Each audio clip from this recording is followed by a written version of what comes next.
এই কোরআন নাযিল করেছেন, কোরআনের পরিচয় দিয়েছেন। পৃথিবীর প্রত্যেকটা জিনিসের একটা পরিচয় আছে, কোরআন শরীফের একটা পরিচয় আছে। কোরআন শরীফকে যখন জিজ্ঞাসা করা হবে, এ কোরআন তোমার নাম কি, তখন কোরআন বলে ইন্নাহু লাকুরআনুন কারীম বাল হুয়া কুরআনুম মাজিদ। কোরআন বলে আমি হলাম সম্মানিত কোরআন, আমি হলাম মহিমান্বিত কোরআন, যেই কোরআন আল্লাহ রাব্বুল আলামিন বয়ান করেছে। কোরআন যদি জিজ্ঞাসা করে কোরআন তোমার বাড়ি কোথায়, তুমি কোথায় থেকে এসেছো, তখন কোরআন বলে বাল হুয়া ফি লাওহিন মাহফুজ। কোরআন শরীফ হলো লাওহে মাহফুজের মধ্যে সীমাবদ্ধ, ওইখানে লিপিবদ্ধ আছে। ফি কিতাবিন মাকনুন, সংরক্ষিত যে কিতাব, কিতাব যেটা সংরক্ষণ করা আছে সেটা হলো লাওহে মাহফুজ। সুবহানাল্লাহ। এই কোরআনের ফটোকপি পৃথিবীর মধ্যে যত কিতাব আছে, এই কিতাবের মধ্যে কোনো একটা কোনো ভুল আছে, কিন্তু কালামে মাজিদ লৌহে মাহফুজের মধ্যে যেভাবে সংরক্ষিত আছে, আমাদের এই 1450 বছর থেকে নিয়ে আজ অবধি আজ পর্যন্ত এই কোরআন শরীফ যেভাবে আছে, যেভাবে ছিল এভাবেই আছে। সুবহানাল্লাহ, সুবহানাল্লাহ। এটা কোরআনের মুজিজা। বলে এটা কি কোরআনের মুজিজা? কোরআন শরীফ বললে লাভ ইনশাআল্লাহ বলবো। তো কোরআন তোমাকে কে পাঠাইছেন? তানজিলুম মির রাব্বিল আলামিন। তখন কোরআন উত্তর দেয় রব্বুল আলামিনের পক্ষ থেকে, তানজিলুম মির রাব্বির রহিম, রব্বুর রহিমের পক্ষ থেকে আমি অবতীর্ণ হয়েছি। যখন আমার জিজ্ঞাসা করা হয় কোরআন তোমাকে কে নিয়ে এসেছে, তখন বলে নাযালা বির রূহুল আমিন। সর্বশ্রেষ্ঠ ফেরেশতাদের মধ্যে যা স্থান হযরত জিবরাইল আলাইহিস সালামের মাধ্যমে আল্লাহ রাব্বুল আলামিন কোরআন প্রেরণ করেছেন। সুবহানাল্লাহ। এটা কোরআনের মুজিজা, এটা কোরআনের সৌন্দর্য, এটা কোরআনের সম্মান। যখন আমার জিজ্ঞাসা করা হয় কোরআন তুমি কার উপর নাযিল হয়েছে, তখন কোরআন বলে নুজিলা আলা মুহাম্মদ। সুবহানাল্লাহ। কার উপর নাযিল হয়েছে বলেন? নুজিলা আলা মুহাম্মদ, সর্বশ্রেষ্ঠ মানব, রব্বুল আলামিনের হাবিব, রব্বুল বিশ্ব কর্তা, রব্বুল আলামিনের মাহবুব, রব্বুল আলামিনের হাবিব, পছন্দনীয় ব্যক্তি, সর্বশ্রেষ্ঠ রাসূল নবী মুহাম্মদুর রাসূলুল্লাহ সাল্লাল্লাহু আলাইহি ওয়াসাল্লামের উপর আল্লাহর পক্ষ থেকে কিতাব নাযিল করা হয়েছে।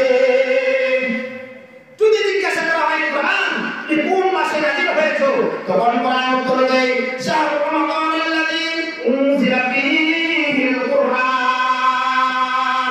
রমজান মাসে আমি অবতীর্ণ হয়েছি।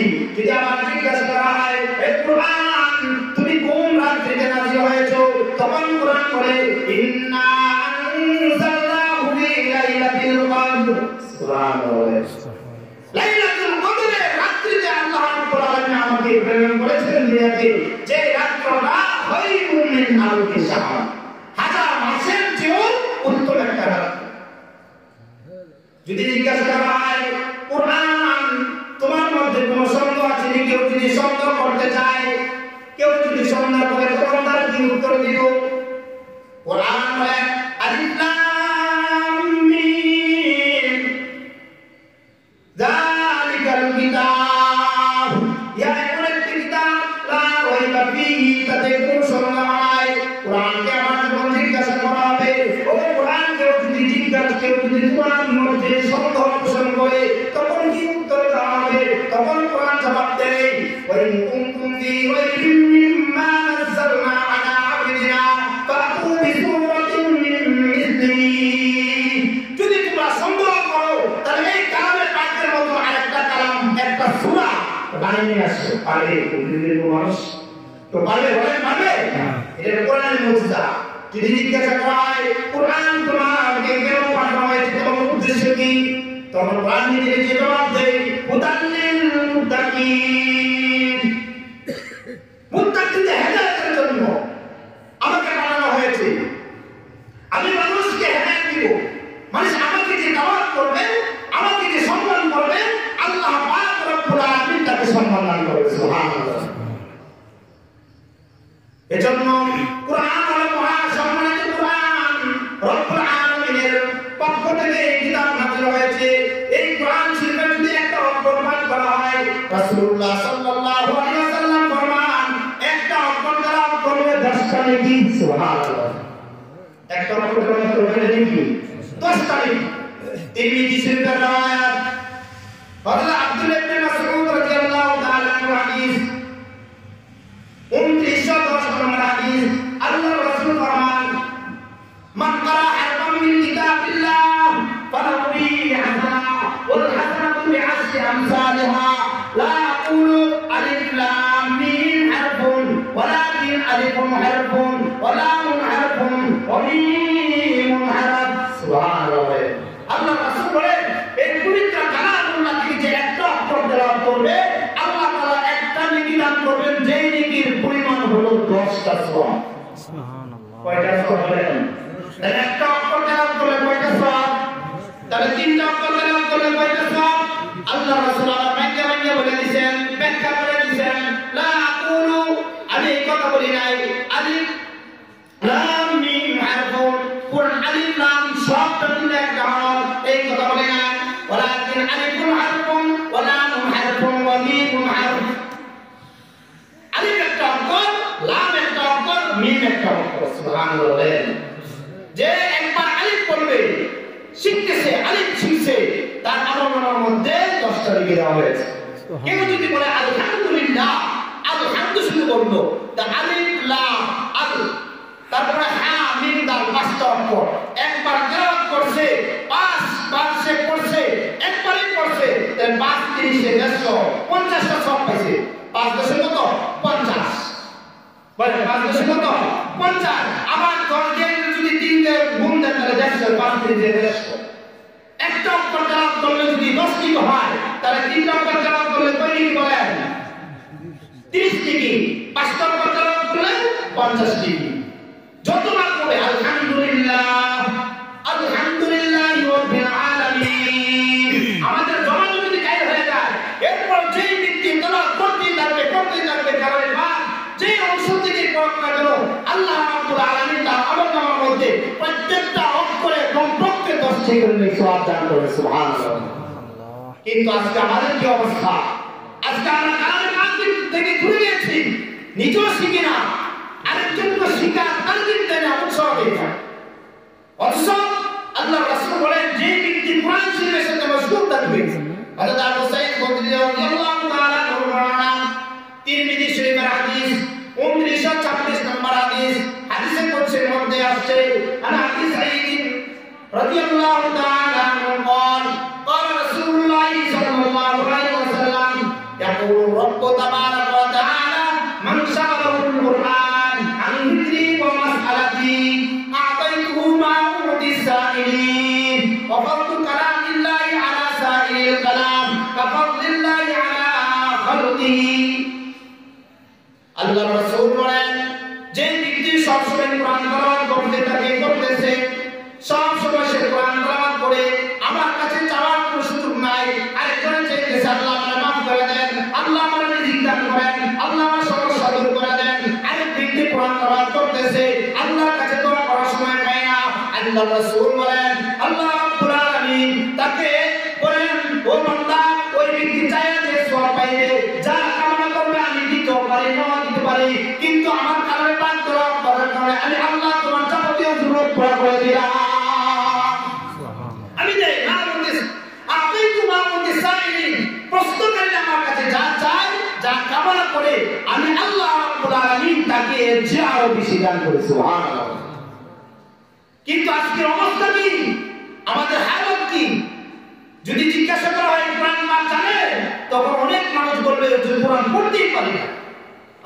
আল্লাহ রাসূল হাদিসের মধ্যে ফরমান, তিরমিজি শরীফের হাদিস 2913 নম্বর হাদিস, আল্লাহ রাসূল বলেন হযরত ইবনে আব্বাস রাদিয়াল্লাহু তাআলা আনহু বর্ণনা, ইন্নাল্লাযী লাইসা ফি জাওফি শাইউন মিনাল কুরআন কাল বাইতিল খালিদ, যে অন্তরের মধ্যে, যে দেহের মধ্যে কোরআন নাই, যে দিলের মধ্যে কোরআনের আলো নাই, কোরআনের তেলাওয়াত নাই, কোরআনের শিক্ষা নাই, আল্লাহ রাসূল বলেন এটা হলো পতিত ঘরের নেই।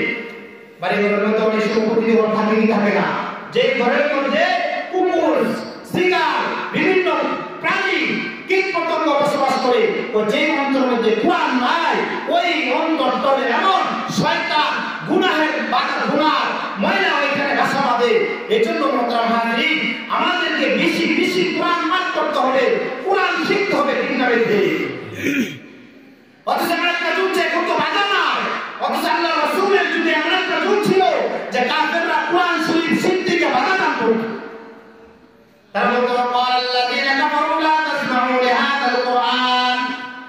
রাসূলুল্লাহ সাল্লাল্লাহু আলাইহি ওয়াসাল্লাম যখন কোরআন তেলাওয়াত করতেন তখন দলে দলে মানুষ আসতো তাদের কাছে কোরআন শিখতো। রাসূল সাল্লাল্লাহু আলাইহি ওয়াসাল্লামের কাছে তেলাওয়াত শিখতো, শুনতো, মুগ্ধ হইতো। এরপরে এই কোরআনের এই তাসিরের প্রভাবে আল্লাহ রাব্বুল আলামিন তাদেরকে হেদায়েত দান করেছেন। সুবহানাল্লাহ। এমন একটা যুগ ছিল কোরআন লুকে লুকে পাঠ করছে। হযরত ওমর রাদিয়াল্লাহু তাআলা উপর এবং তার উম্মতি একবার কোরআন শরীফ লুকে লুকে পাঠ করতেছে। ওমর রাদিয়াল্লাহু তাআলা মুসলমান হন নাই, আল্লাহ রাসূলকে যাচ্ছেন হত্যা করার জন্য, তলোয়ার নিয়ে যাচ্ছে। যখন প্রতিপক্ষে একজনকে দেখা হলো সাহাবীর সাথে, যখন তুমি কোথায় যাচ্ছ, তখন হযরত ওমর রাদিয়াল্লাহু তাআলা বলেন, আমি মুহাম্মদকে হত্যা করার জন্য যাচ্ছি। আলহামদুলিল্লাহ বলেন। তখন তিনি বললেন, আরে তুমি মুহাম্মদকে হত্যা করার জন্য যাচ্ছ, আগে তোমার ঘরের খবর লো, তোমার বোন এবং তোমার বোনটি যদি কোরআন শরীফ পাঠ করতেছে, মুহাম্মদের কোনো মনে করতে পারছে। তিনি এই কথা শুনে পেরেশান হয়ে গেলেন, দৌড়ে আসলেন বাড়ির দিকে। বকরিপতি বাড়িতে আসছেন, বোনের বাড়িতে আসছেন, এসে দেখেন কোরআন তেলাওয়াত শোনা যায়। এই তোমরা কি পাঠ করো?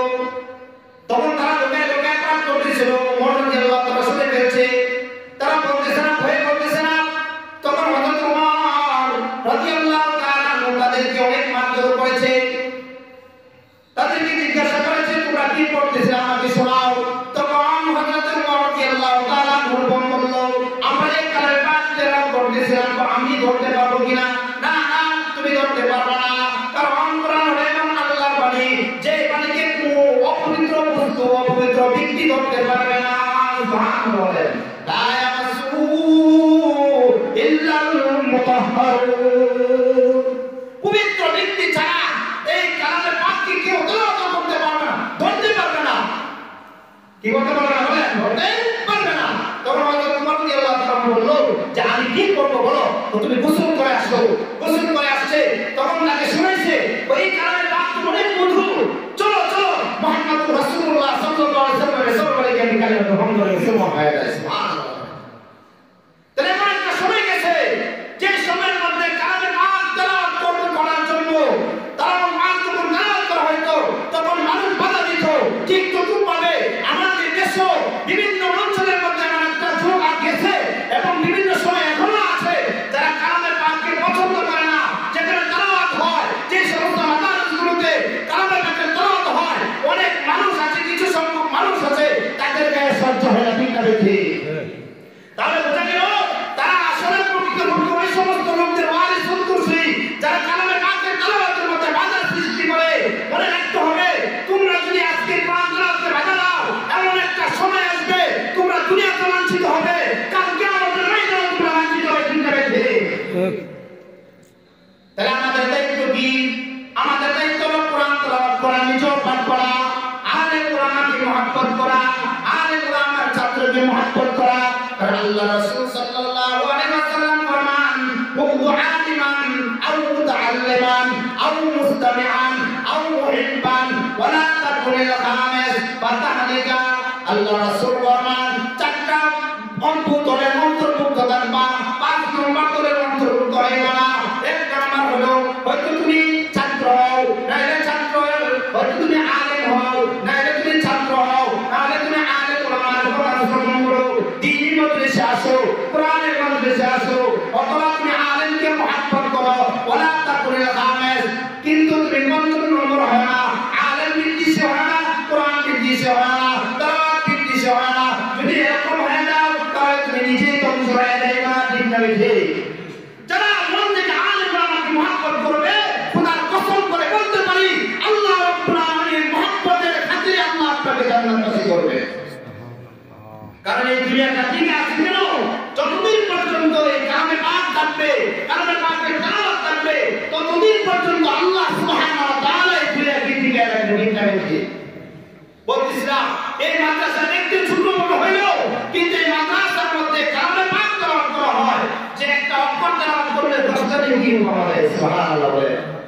আজকে তোমার আসলে কোরআন শিখতে স্মরণ করে, আরে তুমি আসো কোরআন শিখো। আল্লাহ রাসূল হাদিসের মধ্যে ফরমান, হযরত আয়েশা সিদ্দিকা রাদিয়াল্লাহু তাআলা আনহা বর্ণনা, তিরমিজি শরীফের হাদিস 2905 নম্বর হাদিস, হযরত আয়েশা রাদিয়াল্লাহু তাআলা আনহা ফরমান, আল্লাযী ইয়াকরাউল কুরআন, আল্লাহ রাসূলের হাদিস, আয়েশা রাদিয়াল্লাহু তাআলা আনহা বলেন, ক্বালা রাসূলুল্লাহ সাল্লাল্লাহু আলাইহি ওয়াসাল্লাম, আল্লাযী ইয়াকরাউল কুরআন ওয়া মা ইউমলি মা'a সামাতিল কিরামিল বারারা, যে ব্যক্তি কোরআন তেলাওয়াত করে এবং সে খুব মাহের, সে সম্মানিত অনুগত ফেরেশতাদের দলের অন্তর্ভুক্ত হয়ে থাকে। সুবহানাল্লাহ। আরেকজন সাধারণ মানুষ, আল্লাযী ইয়াকরাউল কুরআন ওয়া ইয়াতাআতাউ ফীহি ওয়া হুয়া আলাইহি শাকুন ফালাহু আজরান, এই ব্যক্তি কোরআন তেলাওয়াত করতেছে, থেকে থেকে পড়তেছে, কষ্ট হয়, আল্লাহ রাসূল বলেন তার জন্য ডাবল সওয়াব। সুবহানাল্লাহ। আজকে দুনিয়ার কিতাব পড়লে আমরা নিজেকে গর্ববোধ করি, আরে গর্ববোধ তবেই ব্যক্তি করবে যে নিজে আলেম, নিজের নাতি আলেম, নিজের নাতিকে পড়াইতেছে, নিজের ছেলে সন্তানকে পড়াইতেছে, এই বয়সেও নিজে কালামে পাক তেলাওয়াত করতেছে, কষ্ট হচ্ছে, এরপরও সে প্রত্যেক দিন সে কিছু কিছু অংশে কোরআন থেকে তেলাওয়াত করে। আল্লাহ রাসূল ফরমান, যদিও তার কষ্ট হয়, ইয়াতাআতাউ ফীহি ওয়া হুয়া আলাইহি শাকুন, তার কষ্ট হয়, আল্লাহ রাসূল বলেন তার জন্য ডাবল সওয়াব। সুবহানাল্লাহ। সুবহানাল্লাহ। একটা হলো তেলাওয়াতের সওয়াব, আরেকটা হলো যে কষ্ট করে পড়তেছে তার জন্য সওয়াব করা হবে। সুবহানাল্লাহ। হযরত আবু যর রাদিয়াল্লাহু তাআলা আনহুকে আল্লাহ রাসূল সাল্লাল্লাহু আলাইহি ওয়াসাল্লাম একবার বললেন, আবু যর, ইবনে মাজাহ হাদিস 219 নম্বর হাদিস, আল্লাহ রাসূল সাল্লাল্লাহু আলাইহি ওয়াসাল্লাম ফরমান, ইয়া আবু যর, হে আবু যর শুনো, লান তাকুলু ফাতাআল্লামা আয়াতাম মিন কিতাবিল্লাহ, হে আবু যর, তুমি যদি কালামে পাক থেকে একটা আয়াত তেলাওয়াত করো সকালবেলা, কোন বেলা বলেন? সকালবেলা যদি তুমি একটা আয়াত তেলাওয়াত করো, তাহলে পরে আল্লাহ রাসূল বলেন, ফাহুয়া খায়রুল লাকা মিন আন তুসাল্লিয়া মিআতা রাকাত, তুমি 100 নফল নামাজ পড়লে যে পরিমাণ সওয়াব পাইতা, এর চেয়ে বেশি সওয়াব আল্লাহ তোমার আমলনামার মধ্যে দান করেছে। তাহলে আমাদের এই মেহনত আছে, আমাদের শরম লাগে, লজ্জা লাগে, ইমাম সাহেবের কাছে যাব, বয়স হয়ে গেছে, আর আমি বয়স হয়ে গেছে, কাল কিয়ামতের ময়দানে যখন জিজ্ঞাসা করা হবে, ও বান্দা তুমি আমার কালামে পাক তেলাওয়াত করছিলা? ও না না, আমি তো বসেছিলাম, চাইছিলাম, দিছিলাম। ও আমার বাবারা, আপনাদের হাতে পেয়ে আর কত কাল এই দাস্তুরের মধ্যে, আড্ডার মধ্যে, বেহুদা কাজের মধ্যে আর কত সময় লাগাবেন? এই টিভির সামনে আর কত কাল বসে থাকবেন আপনি? একবার তো আল্লাহর দিকে তাকানো উচিত। দাড়ি শাখা হয়ে যাচ্ছে, নিজের শক্তি দুর্বল হয়ে যাচ্ছে, এরপরেও মসজিদে আসা মন মনস্থিত হইল না বাবা। ও বাবা, আপনাদের হাতে পায়ে বলতেছি, দিন মৃত্যু যেদিন আসবে, আপনাকে আমাকে কেউ বাঁচাতে পারবে না, রক্ষা করতে পারবে না। সব দুইটা যখন বন্ধ হয়ে যাবে, তখন বলা হবে, আফসোস, কিছুই করতে পারলাম না, না নামাজে গেলাম, না একজন আলেমের সংস্পর্শে গেলাম, না কোরআন শিখলাম, না আল্লাহর কালাম শিখলাম। কালকে আমাদের ময়দানে কবরের জগতে কি হিসাব হবে, কি জবাব দিব আমি? একটা কি জবাব দিব? অথচ আজকে দিনের ব্যাপারে উদাসী, দুনিয়ার ব্যাপারে খুব বুঝি, রাজনৈতিক ব্যাপারে খুব বুঝি, সামাজিক ব্যাপারে খুব বুঝি, ব্যবসায় কোনো স্তরণায় বুঝি না। কিন্তু যখন বলা হয়, বাবা তুমি বুঝে ফরজটা ঠিক মতো জানো, বাবা তুমি বুঝে ফরজটা ঠিক মতো জানো, তুমি নামাজ বাসত্ব নামাজের রাস্তাগুলো সুন্দরভাবে তুমি জানো, তখন বলবে হা হা না আপনি না না এটা আমি জানি না। আফসোস, মুসলমানের সন্তান, আজকে আমি আপনি আমার আপনার কি অবস্থা? না আমি পারি, না আমার ছেলে সন্তানগুলো পারতেছে, না আমার স্ত্রী পারে, না আমার মেয়ে পারে। কেন পারে না? কারণ হলো নিজেও এর প্রতি ভক্তি নাই, আলে ওলামার প্রতি ভক্তি নাই, কোরআনের প্রতি আস্থা নাই। কোরআন একটা ঘরের মধ্যে বছরের পর বছর পড়ে থাকে, আর একটা টিভিকে যে পরিমাণ হেফাজত করা হয়, একটা টেলিভিশনকে যে পরিমাণ হেফাজত করা হয়, একটা কালামে পাককে যে পরিমাণ হেফাজত করা হয়, ঠিক আছে? আফসোস থাকা দরকার, যেটা কালাম আল্লাহ রাব্বুল আলামিনের পক্ষ থেকে আসছে, যেটা একটা অক্ষর তেলাওয়াত করলে আল্লাহ পাক 10টি নেকি দান করে। এরপর আল্লাহ রাসূল আবার হযরতে আবু যর রাদিয়াল্লাহু তাআলা আনহু বলেন, লা আনতা দুআ ফাতাআল্লামা বা'ম মিনাল ইলমি ফাহুয়া খায়রুল লাকা মিন আন তুসাল্লি আল বারাকাহ। হে আবু যর, সকালবেলা ওইটা যদি তুমি একটা ইলমের অধ্যায় পাঠ করো, একটা ইলমের অধ্যায় পাঠ করছো, একটা মাসআলা শিখেছো, কিতাব থেকে একটা মাসআলা শিখেছো, উমিলা বিহি আও লাম ইউমাল বিহি ফাহুয়া খায়রুল লাকা মিন আন তুসাল্লিয়া আল বারাকাহ।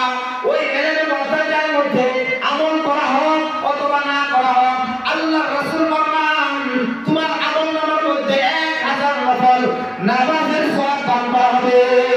সুবহানাল্লাহ। যদি আমি কোরআন শিখি, ইলমের অধ্যায় শিখি, তাহলে আল্লাহ আমাকে, কিন্তু আজকে সব ভুলে গেছি। আজকে আমার আপনার সামনে শুধু দুনিয়া আসতেছে, কিন্তু সাহাবায়ে কেরামের দিকে তাকান, বুজুর্গদের দিকে তাকান, তারা দামি হয়েছে কিভাবে? কোরআনের মাধ্যমে। কোরআন তো পড়তে পারি না, কোরআন তো শিখছি না, পড়তে পারি না, এখনো সময় আছে। ইমাম সাহেবের কাছে যান, কোরআন শিখে, হুজুর আমাকে কোরআন শিখান, কলম চালাবে। আর দুনিয়ার মধ্যে কি হবে? হাসরের ময়দানে যখন দাঁড়াবেন, তখন সকল মানুষের সামনে থেকে জিজ্ঞাসা করা হবে, তুমি নাম শিখেছো? না না, কোথায় ছিলাম? ও ফেরেশতারা আমলনামা খোলো। তখন বলবে ঘন্টা ঘন্টা শাশুড়ি, ঘন্টা ঘন্টা বাজারে, ঘন্টা ঘন্টা টিভির সামনে তার সময় দিয়েছে, সে চিনতে পারে না। তখন কি অবস্থা হবে বলেন? কি অবস্থা হবে আপনার আমার? মোহতারাম হাজির, এজন্য না পারলে কমভাবে সকাল বিকাল এই কোরআন তেলাওয়াত করার চেষ্টা করা, চুপ হওয়া। হযরত সাহেব মাদানী রাহমাতুল্লাহ আলাইহি বলেন, হিন্দুস্তানে বৃদ্ধ একজন মানুষ, সাধারণ মানুষ, সে কাজ করত, সকাল বিকাল সে মাঠের মধ্যে সারাদিন কাজ করত, সকালে একটু কোরআন পড়তো, হাতের মধ্যে নিয়ে পড়তে পারতো না। কি করতো না? কোরআন শিখতে করতে পারতো না, কিন্তু কোরআনের পাতা উল্টায় সে হাত দেয়া পড়ে পড়ে বলতেছে, মেরে রব ने सच कहा है, मेरे रब ने सच कहा है। আমার এই কালামের আল্লাহ, এই কালামের মধ্যে আল্লাহ যা বলছেন সব সত্য। সুবহানাল্লাহ, সব সত্য, সব সত্য। এই কথা বলতো আর চোখের পানি ছেড়ে দিত, কিন্তু কোরআন শরীফ সে তেলাওয়াত করতে পারতো না। হঠাৎ একদিন তিনি মারা গেলেন।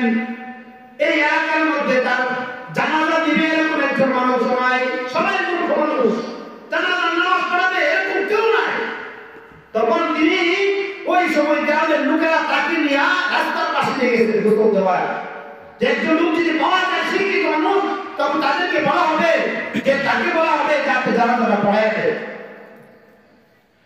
ঘন্টা ঘন্টা বসে অপেক্ষা করতেছে রুলের সামনে, কিন্তু একটা লোকও পাওয়া যায় না যে তাকে সুন্নতি দিবা, যে একটু শিক্ষিত মানুষ জানাজা পড়াইতে পারবে, একটা লোকও পাওয়া যাইছে না।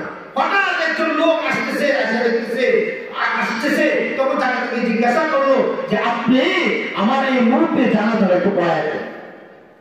তিনি বলতেছে, আরে আমার অফিস আছে, আমাকে অনেকে অফিস করতে হবে। তখন বলবে, দেখেন আপনার হাতে পায়ে ধরি, অনেক কম ধরে দাঁড়ায় আছি, একটা লোক আপনার পাইতেছে না তার জানাজা পড়াবে, আপনি একটু কষ্ট করে তার জানাজাটা একটু পড়ায় দেন। তখন তিনি বলে, আচ্ছা ঠিক আছে, জানাজা পড়াইছে। জানাজা পড়ায় বলতেছে, আমরা লাশটাকে কবরে রাখবো, লাশটা কবরে রাখার কোনো তরিকা, কোনো সিস্টেম আমরা জানি না, আপনি একটু কষ্ট করে রাখেন। কি করবে বেচারা? তিনি কষ্ট করে ওই জানাজা দেওয়ার পরে লাশটাকে দাফন করে একবারে কমপ্লিট করে উনি অফিসে দিকে রওনা আছে। অফিসে গিয়ে দেখে তার পকেটে যে কাগজপত্র ছিল, অফিসের জরুরি কাগজপত্র, এই কাগজপত্রগুলো কি হয়ে গেছে, পকেট থেকে নাই হয়ে গেছে। তখন তিনি ধ্যান করবেন, আরে কোথায় করতে পারে, কোথায় করতে পারে, আমি কোথাও কোনো জায়গার মধ্যে আমি বুঝছিও না। হঠাৎ তার মনে হয় জানাজার মধ্যে ইসলাম সমস্যা গ্রহণ করেছিলাম, কবরের মধ্যে শুয়েছিলাম, লাশ মনে হয় ওইখানে গিয়ে কি হয়েছে, কাগজটা পড়ে গেছে। তখন তার সময় হইল, দৌড়ে আসছে গ্রামবাসীর কাছে, ও গ্রামবাসী, আমি আপনাদের উপকার করেছি, আপনারাও আমাকে একটু উপকার করেন। কি উপকার? আপনি তো আমাদের অনেক বড় আসান করেছেন, আপনি যা করলেন তাই আমরা মানতে রাজি আছি। তো এই খবরের ভিতরে আমার সরকারি যে কাগজপত্রগুলো আছে, কাগজপত্রগুলো হয়ে গেছে, যার কারণে আমি এখন কিছু করতে পারতেছি না। লাস্টটা মাত্র দখল করা হলো 40 মিনিট। আপনারা যদি একটু অনুমতি দেন, তাহলে আমি এখন গিয়ে চাকরি বাকরি করবো, কারণ এই কাগজের মাধ্যমে, এই চাকরির মাধ্যমে আমার সংসার টিকে আছে। তখন লোকেরা বললো হ্যাঁ হ্যাঁ ঠিক আছে চলেন। তখন সবাই মিললাম, তখন ওই কবরস্থানে গেল। কবরস্থান যখন মাটিগুলো উঠাইলো, একটা লাশের কাঠিয়ে যখন উঠাইছে, তখন কবর থেকে এমন সুগন্ধি বাড়ি হয়েছে যে সুগন্ধি তারা পৃথিবীতে কখনো শুনবে না, শুনে নাই, তারা এরকম গান পাইছে। তখন আরো কিছু খোলার পরে দেখতেছে যে কবরের মধ্যে ফুল দিয়া লাশটা সুন্দর করে সাজানো হয়েছে। সুবহানাল্লাহ, আশ্চর্য! মাত্র কিছুক্ষণ আগে তার লাশটা দাফন করে গেল, আর এখনই দেখি তার কবরটা জান্নাতে বাগানো হয়েছে, ফুল দিয়ে সাজানো হয়েছে। তার কারণটা কি? তিনি তার কাগজপত্র নিয়ে লোকদেরকে জিজ্ঞাসা করছে। লোকেরা বলতে পারে না, আচ্ছা তার কোনো ওয়ারিস আছে কি? হ্যাঁ, তার একজন মেয়ে আছে, কন্যা সন্তান আছে, চলে তার দিকে যায়। তখন তিনি বললেন, তার কাছে গেলেন, মেয়ে সন্তান জিজ্ঞাসা করলেন, ও মেয়ে, তোমার বাবা যে মারা গেল এমন কি আমল করতো যে আমলের কারণে তোমার বাবার কবরটাকে আল্লাহ জান্নাতে বাগানো হয়েছে? সুবহানাল্লাহ। তখন মেয়ে বলল, আমার বাবা তেমন কিছু আমল করে নাই, দৈনিক 5 ওয়াক্ত নামাজ পড়তো, সকালবেলা ওই কাঠের উপর থেকে একটা কিতাব বের করতো, কারণ সে প্রধান কারণ কিতাবটা বের করে তখন মনগুলো খুলা ওই কিতাবটা তলাপ করতে পারতো না, কিন্তু হাত করে তোর বলতো মেরে রব্বে সচ কাহা হে, মেরে রব্বে সচ কাহা হে, আমার রব সত্য বলেছেন, এই দুই মনের ভিতরে যা কিছু আছে আমার রব সত্য বলেছেন। তখন ওই শিক্ষিত লোকটা বলল, আল্লাহর কসম, এই সম্মানের কারণে, কারণে পাকের ইজ্জত করার কারণে আল্লাহ রাব্বুল আলামিন তার জীবনের সমস্ত গুনাহ মাফ করে দিয়েছে। সুবহানাল্লাহ। তাহলে কি বোঝা গেল যে কারণে পাককে আজমত করতে হবে। আমাদের ছেলে মেয়েদেরকে, আমাদের সন্তানদেরকে মাদ্রাসার মধ্যে দিতে হবে।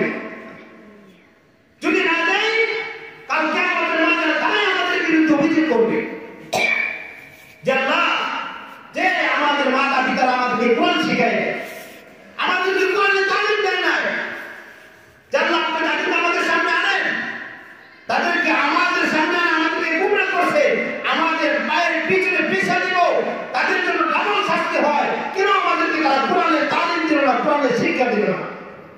আমার পর্দার আলোর মা বোনেরা, আমি আপনাদেরকে বলবো, নিজেরাও কোরআন শিখবেন, নিজেদের মেয়েদেরকে মহিলা মাদ্রাসায় কোরআনের তালিম যেখানে হয় ওইখানে কিন্ডারগার্টেন বাদ দিয়া কোরআনের তালিম যেখানে হয় সেখানে দেবে। আজকে নিজেদের ছেলেমেয়েদেরকে টাইপিং পড়ায়া, পূজা পড়ায়া, সুন্দর করে সকালবেলা মাদ্রাসার দিকে না দিয়া কেজি স্কুল, কিন্ডারগার্টেন যেখানে দুনিয়াবি শিক্ষার মধ্যে দিচ্ছে, আর এই ছেলে সন্তানরা বড় হয়ে যখন কথা শোনে না, তখন নিজের কাছে চাকরি দিতে আসে। আমার ছেলেটা কথা শুনে না, আমার মেয়েটা কথা শুনে না, তখন হুজুর বলে, তোমার ছেলে মেয়েকে কোথায় যেতে পড়া করাইছো? তখন বলে, আমার ছেলেটা তো আমি ভাবছি না সে ভবিষ্যতে বড় চাকরিজীবী হবে, ডাক্তার হবে, ইঞ্জিনিয়ার হবে, এখন দেখি সে মাদকাসক্ত, সারাদিন খেলাধুলায় ব্যস্ত, পিতা মাতার কথা শুনে না। যদি পিতা মাতার কথা শোনাতে চান তাহলে মাদ্রাসামুখী করেন, নিজে আসেন, আরে ওরা আপনাদের মহব্বত করেন, আর নিজের সন্তানদেরকে মাদ্রাসায় ভর্তি করা, এটা ঠিক হবে। যে মোহতারাম হাজির, যে কারণে পাকের তেলাওয়াত, এটা তেলাওয়াত বুঝে বললে সওয়াব হবে, না বুঝে বললে সওয়াব হবে। এই জন্য তো আল্লাহ সুবহানাহু ওয়া তাআলা আলিফ লাম মিম সর্বপ্রথম ব্যবহার করেছে। কোরআনে কিছু আয়াত আছে আয়াতুল মুহকামাত, কিছু আয়াত আছে আয়াতুল মুতাশাবিহাত। অনেক মানুষ বলবে, অনেক বক্তারা বলবে, তাদের আসলে এটা গুমরাহি যে কোরআন না বুঝে পড়লে কোনো কিনাই সওয়াব নেই। নাউযুবিল্লাহ বলে। আসলে তাদের মুসলমানদের সন্তানদেরকে কোরআন শিক্ষা থেকে বঞ্চিত করার জন্য কিছু ইহুদি মার্কা লোক, ইহুদিরা সবসময় প্রপাগান্ডা চালায় যাচ্ছে। মুসলমানের সন্তান যদি কোরআন শিখে, সে আল্লাহ ভক্তি হবে, আল্লাহকে চিনবে, কোরআন শিখবে, ইমানি জজবা আসবে, সে বাতিলের বিরুদ্ধে, কাফেরের বিরুদ্ধে, মুশরিকদের বিরুদ্ধে সে দাঁড়িয়ে যাবে। এই জন্য মুসলমানদের সন্তানদেরকে ধ্বংস করতে হবে, তাদের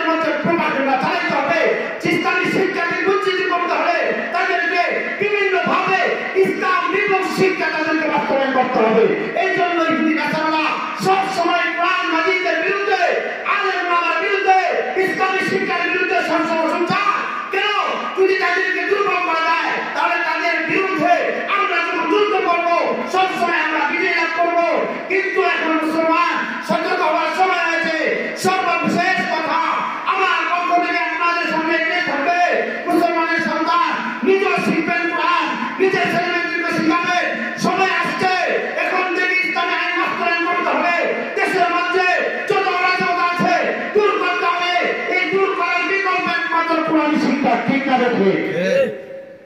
কোরআন শিক্ষা যদি না থাকে ঘরের মধ্যে রহমত হবে না, বরকত হবে না।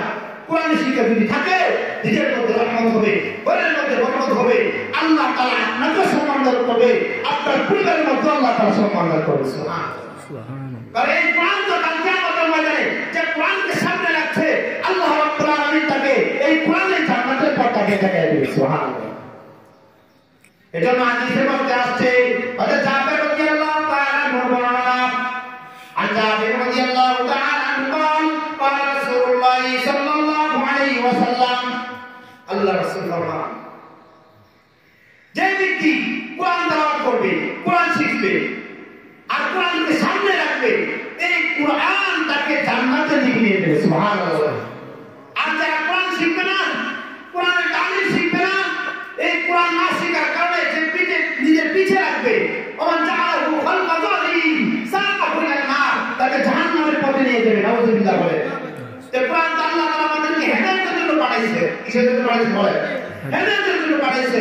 আজকে আমি হতভাগা জাতি হয়ে যাচ্ছি, বিনা কষ্টে আমরা কোরআন পাইছি, কিন্তু আজকে কোরআনের মূল্যায়ন নাই। অথচ সাহাবায়ে কেরাম কোরআন তেলাওয়াত করলে তাদেরকে মারধর করত, তাদেরকে মক্কা থেকে বের করে দিত।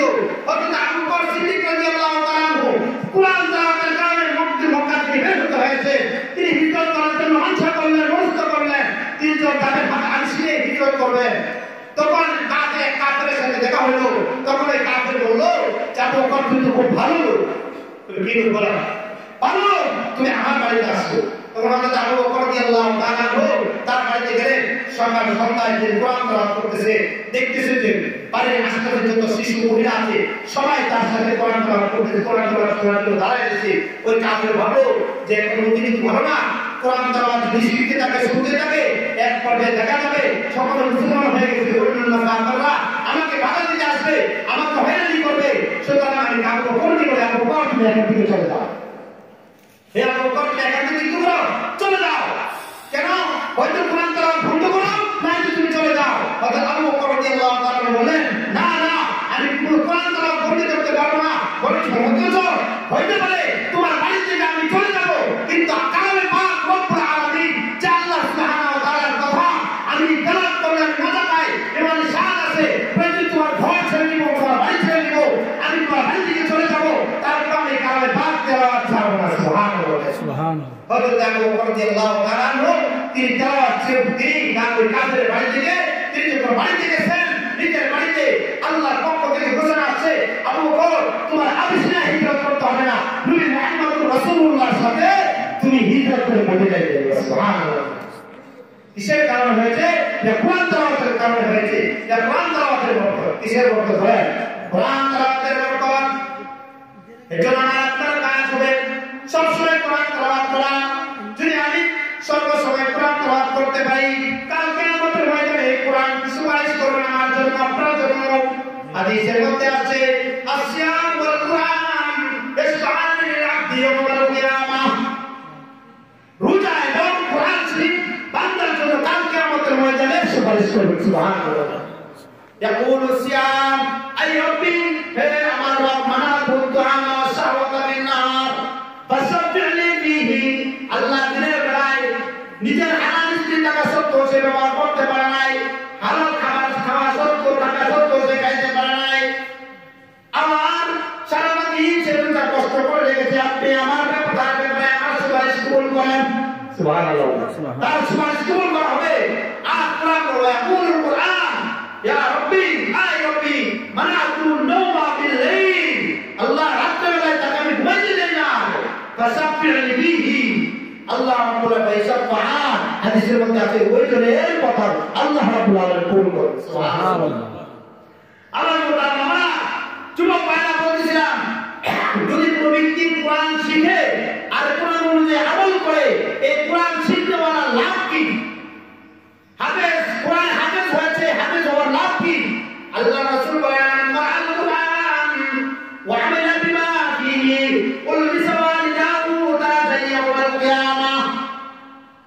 যে ব্যক্তি কোরআন পড়েছে, কোরআন অনুযায়ী আমল করেছে, আল্লাহ রাসূল বলেন কাল কিয়ামতের ময়দানে তার উভয় পিতা মাতা উভয়কে আল্লাহ রাব্বুল আলামিন নূরের কি করে আলেন বলে ওরে মুকুট পড়াবে। আর পৃথিবীতে যদি একটা ছেলে পরীক্ষাতে পাস করে, স্কুলে পাস করে, তার পিতামাতাকে যখন পুরস্কার দেওয়া হয়, নিজে খুশিতে আত্মা হয় দেখবেন কি। কিন্তু তার কিয়ামতের মধ্যে এমন একটা সময় আসবে যারা হাফেজ কোরআন, যারা কোরআন শিখেছে, শুধু হাফেজ হয়েছে এটাতে একটা ফজিলত আছে, হাফেজ হতে পারে নাই, কোরআন শিখেছে, আমল করেছে, আলেম হয়েছে। আল্লাহর রাসূল ফরমান উল্লিসা ওয়ালিদাহু তাজা ইয়াউমাল কিয়ামা, তার পিতা মাতাকে কাল কিয়ামতের ময়দানে আল্লাহ রাব্বুল আলামিন নূরের মুকুট পরাইবেন। সুবহানাল্লাহ। আর কি করবে? কয়টা আলো কেমন হবে, নূরটা কেমন হবে? আল্লাহু আহসান মিন দাওই শামসি ফি বুয়ুতিকুম দুনিয়া লাউ কানাত ফিকুম। কথা আলোটা, তার নূরটা, তার ঝকঝকটা কেমন হবে? সূর্যটা যদি তোমাদের বড় হয় তাহলে ফর্সাটা কেমন? সূর্যটা লক্ষ কোটি মাইল দূরে থাকা সত্ত্বেও এটা অনেক ফর্সা, কি নামে ঠিক? এই আলোটা যদি ঘরের মধ্যে হয় তাহলে অনেক ফর্সা। তাহলে মা করতুকুম বিল্লাযী আমিলা বিহাযা, তাহলে যেই ছাত্র, যে আলেম, যে হাফেজ কোরআন, কোরআন শিখেছে, কোরআন মুখস্থ করেছে, তার মর্তবা কতটুকু? সুবহানাল্লাহ। তার মর্তবা কি? আল্লাহর রাসূল ফরমান তিরমিজি শরীফের রাওয়ায়াত 2914 নম্বর হাদিস যে কালি সাহিবুল কুরআন, কুরআন পড়নে ওয়াকে বলাবে ইকরা ওয়ারতাকি ওয়ারাতিল, তুমি কুরআন তেলাওয়াত করতে থেকে পড়তে থাকো, চলতে থাকো, কেন দুনিয়াতে যেরকম ভাবে তুমি পড়তেছিলা, ওয়ারাতিল কামা কুনতা তুরাতিল ফিদ দুনিয়া ফাইন্না মানজিলাকা ইনদা আখির আয়াতিন তাকরাউহা। তুমি পড়তে থাকো, তুমি একবার মানে একটা দুই তলা সর্বোচ্চ 120 তলা হতে পারে, কিন্তু আখিরাতের ঘর, জান্নাতের ঘর, কোরআন পড়নেওয়ালা ঘর একটা আয়াত পড়বে তার জন্য একটা তলা হয়ে যাবে। সুবহানাল্লাহ।